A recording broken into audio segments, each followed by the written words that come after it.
दोस्तों, मेरा नाम है कुमकुम बिनवाल। शिरडी के साईं बाबा। ऐसा शायद ही कोई घर होगा जिसके मंदिर में या घर के अंदर शिरडी के साईं बाबा की तस्वीर नहीं लगी होगी। करोड़ों लोग हर साल शिरडी के साईं बाबा के दरबार में शीश झुकाने के लिए आते हैं। शिरडी के साईं बाबा की ख्याति इतनी बढ़ गई है कि आपके शहर में भी साईं बाबा की कोई छोटा लेकिन मंदिर जरूर होगा। दोस्तों, साईं बाबा जो अपने रहते बार बार यही दोहराते रहे कि सबका मालिक एक है, हमेशा सांप्रदायिक सौहार्द बनाने की बात करते रहे। 4 साल पहले जिन शिरडी के साईं बाबा के दरबार में खुद मोदी जी शीश झुकाने के लिए गए थे, उन शिरडी के साईं बाबा पर बागेश्वर धाम वाले बाबा पंडित धीरेन्द्र शास्त्री ने गलत बात बोल दी है।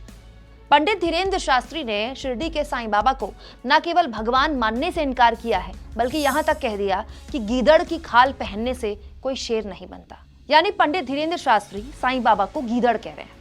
इसके पीछे धीरेन्द्र शास्त्री की दलील है कि क्योंकि हमारे शंकराचार्य ने साईं बाबा को भगवान मानने से इनकार किया है, इसीलिए जो हमारे शंकराचार्य कहेंगे हमारे लिए वही मान्य है।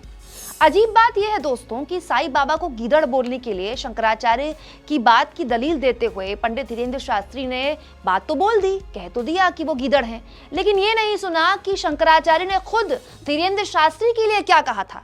ज्यादा पुरानी बात तो है नहीं। इसी साल जनवरी महीने में जब धीरेन्द्र शास्त्री के चमत्कारों पर मीडिया उनके चरणों में लोटपोट हुई थी, तब शंकराचार्य स्वामी अवि मुक्तेश्वरानंद ने कहा था कि एक नारियल जो हम पहले से लेकर आए हैं उसमें से कोई चुनरी निकाल दे या सोना निकाल दे, इससे जनता को कोई भला नहीं होगा। जो चमत्कार दिखा रहे हैं उन पर हम फूल बिछाएंगे कि आओ जोशीमठ में जो मकान में हमारी दरारें पड़ी हैं उसको जोड़ दो। तो शंकराचार्य की इस बात पर पंडित धीरेन्द्र शास्त्री कुछ बोलेंगे क्या? मतलब अगर शंकराचार्य ने साईं बाबा पे कुछ बोल दिया तो उसकी दलील देकर उन्होंने साईं बाबा को गीदड़ कह दिया, तो वही शंकराचार्य तो धीरेन्द्र शास्त्री के चमत्कारों पर सवाल उठा रहे हैं और कह रहे हैं कि कोई चमत्कार नहीं होता। दोस्तों, साईं बाबा ने समाधि लेने से पहले अपने रहते ना तो कोई भव्य दरबार बनाया, ना कोई अपने लिए बहुत बड़ा मंदिर बनाया, ना खुद को अंतर्यामी कहा, ना दरबार में उनके मंत्री और अधिकारी आते थे शीश झुकाने के लिए, ना उन्होंने एक पैसा किसी से चंदा मांगा।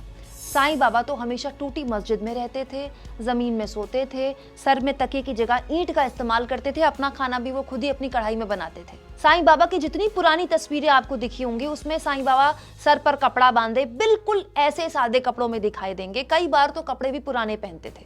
ना कोई शोबाजी, ना कोई ट्रस्ट, एक पैसे का लेन देन नहीं। बस बार बार वो यही कहते थे, सबका मालिक एक। साईं बाबा ने ना कभी खुद को भगवान कहा ना देवता कहा, बस फकीर की तरह रहे और फकीर ही कहा। यही वजह है कि उनके दरबार में हिंदू, मुस्लिम, सिख, ईसाई सब आते रहे और अब भी आते हैं। दोस्तों, साईं बाबा की समाधि लेने के बाद उनके भक्तों ने फिर उनका मंदिर बना दिया, फिर वो मंदिर ट्रस्ट में चला गया, उनको आराध्य बना दिया। अब वो भक्त उनको भगवान मानते हैं। आज भी साईं बाबा के भक्त मानते हैं कि सच्ची श्रद्धा से बाबा को अगर याद करो तो बाबा किसी न किसी रूप में दर्शन दे देते हैं। करोड़ों लोगों की साईं बाबा पर श्रद्धा है, आस्था है। ऐसे महापुरुष के लिए गीदड़ जैसे शब्द इस्तेमाल करना क्या खुद धीरेन्द्र शास्त्री को शोभा देता है? धीरेन्द्र शास्त्री के साईं बाबा को गीदड़ कहने पर आप क्या सोचते हैं? कमेंट बॉक्स में जरूर लिखें। चैनल को ज्वाइन भी करें और सब्सक्राइब भी।